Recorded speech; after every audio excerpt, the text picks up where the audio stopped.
this site is, hey everybody, this is, Retrokid Reviews, totally not doing the closest to a Chris loadout I've ever done in a while.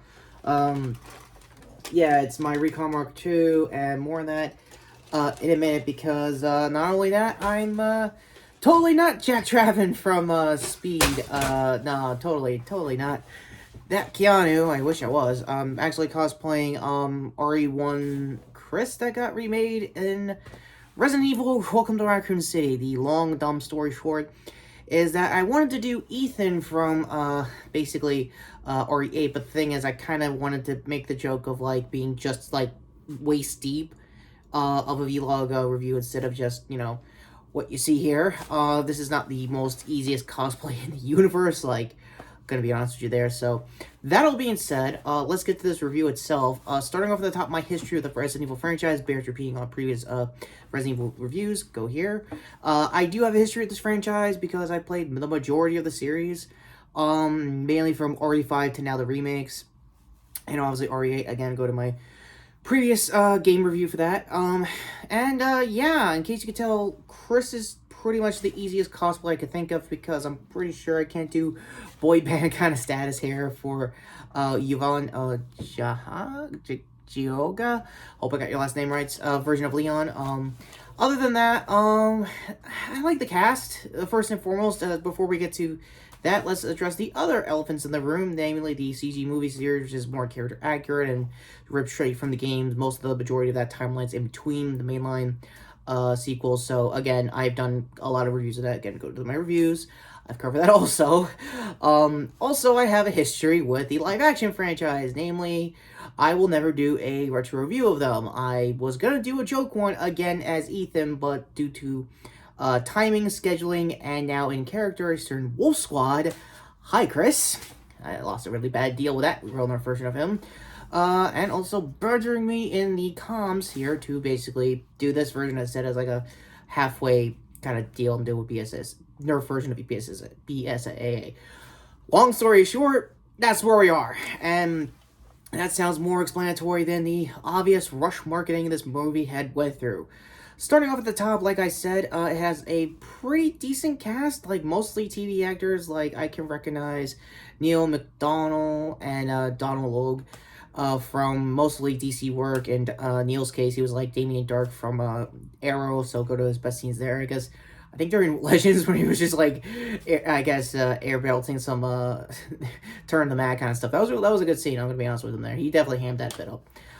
In Donald's case, he was also Bullock during Gotham. I might have done a final season review also. And after that, most of the core cast I can remember is their version of Claire by Kaya Soto. This was definitely more her movie. Also, Welcome to Raccoon City is mixing two remakes in one, mainly the first game remake and the second game's remake. As you can tell, most of the story and most of like the setting is definitely more second remake base. Only thing you get from the Spencer Mansion side of things is actually one good puzzle. I'm amazed they did the piano puzzle, I'm gonna be honest with you there.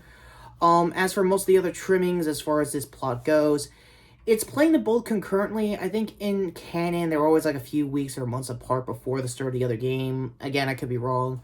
It's definitely set in the 90s. You can even tell to a certain trailer track that I reacted to. Made it in the movie, and obviously it was Brad Vickers that got his ass handed by a zombie there. If it sounds like I'm glossing over this plot, that's kind of where we are with most of the pacing of this movie. I will say the first, I want to say half hour is actually genuinely scary.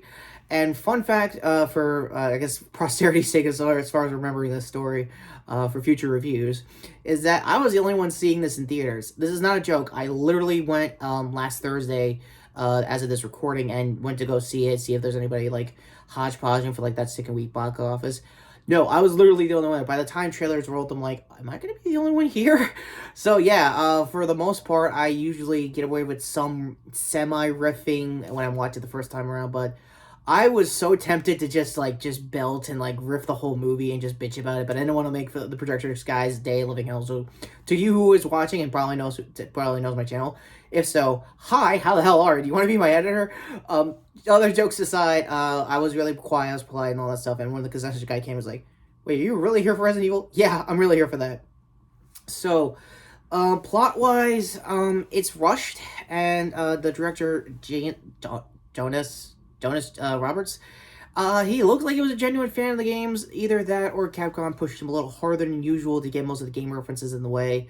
My history with the live-action franchise, like I said earlier, is mainly Mila-based. I had a crush, then hate ship, then crush again, and it was on again, off again, love, hate-wise with Mila Jovovich's career, and her husband as well. To make a long, dumb story short, I don't know if I said this when I did my semi-vlog of the final movie, but I did actually see her cast and crew of the final chapter, and I had, like, that weird, heat kind of moment of, like, I don't fuck with you, don't fuck with me kind of vibe with the whole Q&A and stuff. That's how I kind of always, like, decompartmentalize the whole situation, but I don't know. As for this movie itself, the reason why I haven't gotten around to Chris yet is he's played by one Robbie Amell, and he gets the least amount of screen time, if you can believe that. The cool part is most of the weapons that they have are actually canon to the game, like this SMG I would normally see with, I guess, Hunk's run. Oh yeah, by the way, Hunk is in this. That's surprising. I'm not even gonna lie there. For Tom Hooper's version of Albert Wesker, I think he's a little too tall to be Wesker. And there was one thing he was kind of missing until the post credit, which I don't know why they made it a post credit, was him gelling back his hair like you see in the opening cinematics of the first game, and his sunglasses. I guess is not to show off. He's more of, I'm eventually gonna portray this version of Star's team, and that's kind of what it was. For Loeb's, Chief Irons, it's a big swerve because he's an asshole in the games, and he's also a bigger asshole in the original game also, so, I guess they want him to not die, but he does eventually. For Neil, his version of Birkin is about as character accurate as you're gonna get. Like, he does have that obsession that G is his creation as far as viruses go.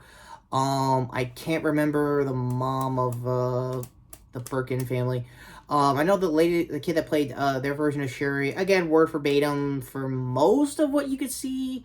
If you saw the original remake, other than that, the scenario changes and stuff like that. It's gonna be sporadic spoilers for the rest of this review. I'm gonna let you know right now, mainly because it's been a few days since I've seen it, and it has pretty much the shortest runtime I've seen all year. It's like under an hour. Actually, let me check.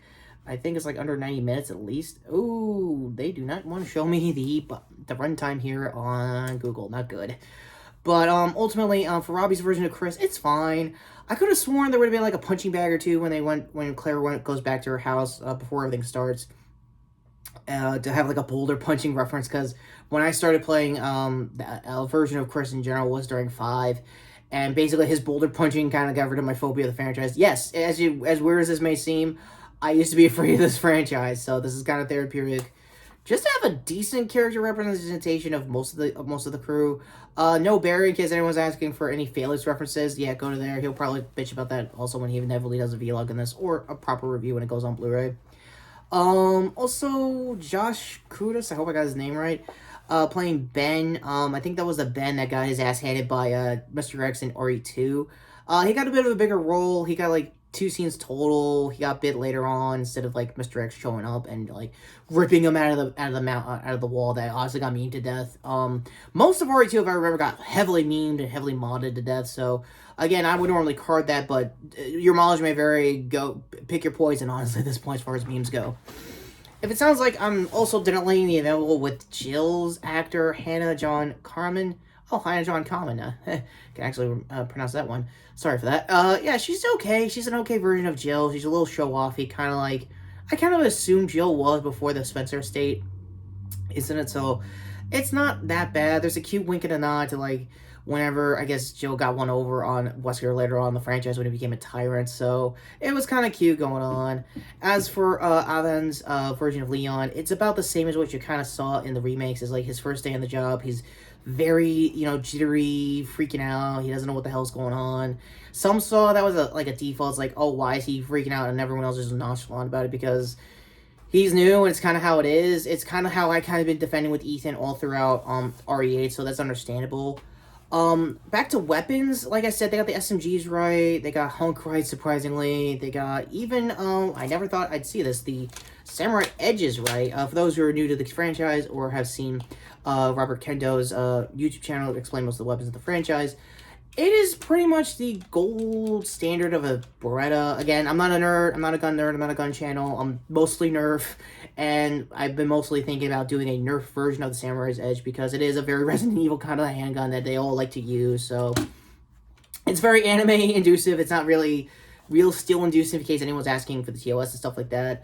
But yeah, the ending of the whole setup, I guess Trent said it better on the Discord calls, link down below to his channel if you guys want to check out the Discord. He always saw that, like, the style of the movie, kind of like an old Canon, Golden Globus kind of movie. I feel like the opening, like I said earlier, was more like a John Carpenter kind of vibe, down to, like, the titling and stuff like that. Even down to, like, the countdown to when they blow up Raccoon City eventually. Spoilers, they still blow up Raccoon City, but more faithfully to the game, but thankfully. Not by much, still. It's got a long way to go to be more faithful to the game, so I don't know. Is this in the same problem as Cowboy Bebop, where it's too faithful to the games? Yes and no. I mean, it's not as egregious as, like, the Milo-driven sequels prior, so take that as you will. Is it more of a rentable kind of movie? Your mileage may vary depending on, like, your history with the franchise, like myself. I think yes. I think it's pretty much going to be very VOD heavy. I would see this on Netflix, like, probably in the next couple of months, honestly. The thing that's still plaguing this whole thing is not the post-cred with Ada and giving Wesker his signature sunglasses while coming back from the dead. It still didn't explain if he was a tyrant or whatever, so that's a whole other thing. I'm pretty sure Resident Evil, by the way, final card in case there's another card left. They probably went into more deep about it with the spoilers. I think they did a semi-rant / live video again on that. So, again, check them out. They're more well-versed in this franchise than me, of all people, if you can believe that. So, final thoughts. It could be better. I'm going to be honest. This cast was as good as you're going to get. I really hope their version of Claire and Jill shows up again because they look really good for what they could do with the material. I'm not a huge fan or never played the original first game remake, so I don't know much about Lisa Trevor. She was very prevalent throughout the orphanage in the early scenes in the movie. I'm pretty sure she's a bigger deal in, like, the original remake proper, so that, again, that's my knowledge. That's as far as I'm willing to know, as far as, like, lore goes. Yeah, other than that, there was a few soundtrack choices, but it was very authentic to, like, the late 90s, so it's not as egregious as I thought it was going to be in the trailer, so that's good there. So with that all being said, Trench, you're gonna hate me for this, buddy, if you're actually watching this right now. I'm gonna give this a 6.5 out of 10. It's, again, this is above average than the bare minimum that was the Milo-driven, like, movies prior, so that's kind of where I am. I still think the movie was rushed to begin with. I feel like it was supposed to be, like, a January dump, not like a Thanksgiving weekend kind of release, because that's kind of where I am with this movie at this point. Ultimately, should you go see it? Eventually, not right now. There are better movies out there. There's a sandwich between a Ghostbusters movie and Spider-Man in the next 2 weeks, so this is going to be out of the theaters pretty soon. I'm almost expecting, like, a huge drop-off regardless, so I don't know, it might get saved internationally, so, you know, again, miles may vary there. Repeating quotes like usual, this is Retrokid Reviews. Never thought I would actually do Chris Armor for any, as my first actual real Nerf Resident Evil character. I really wanted it to be Leon, just want to let you guys know. Or Ethan, because again, I'm a huge fan for the guy. I think he's a decent character. He went out pretty as good as you can. And spoilers, so all these games aside, what did you think of this movie? Did you actually see it in the theaters? Did you agree with most of what I and Resident Evil and a lot of other high-profile Resident Evil fan channels have said throughout the course of this movie's production? Do you still think that live-action Netflix movie or show is coming out? I don't think it is. I think that was like a bait thing for the show. This movie. It feels more like it should have been a show, in my personal opinion. I feel like that's what they were going for, but again, that's me overthinking like usual with the Resident Evil series. And yeah, the defense of semi-good stuff isn't over. If you could tell my trilogy of defense, I had to defend, was it Cowboy Bebop, now this, and now I have to somehow defend part 2 of basically Masters of the Universe, that He-Man's Kevin Smith show. That's where we are. So hopefully, future link here later next week for that, and card here to my shorts playlist in case I don't have time for that. I'll probably do a quick review of it in case anything shows up next week. Chris's, I can't believe I actually got this authentic Stars armor here. To sub to the channel, hit the notification down below for future Resident Evil content in general. I sometimes talk about this. And yes, I am very much aware I should be going back to Nerf news since, you know, it's been a whole year and a half still of not much new Nerf content other than getting leftovers of last year. Maybe next year, hopefully. And with that all being said, take care, subscribe. Hit the like bucket, like as usual. I know dislikes are out, but I don't know, use it to comment to be the dislike in case I'm overthinking it like usual. Because again, it's Resident Evil. It's one of my semi-favorite franchises, semi-hated franchises. But what do you get with a title called Welcome to Raccoon City? People are gonna say, is it Raccoon enough? Yes and no. It's kind of how it is.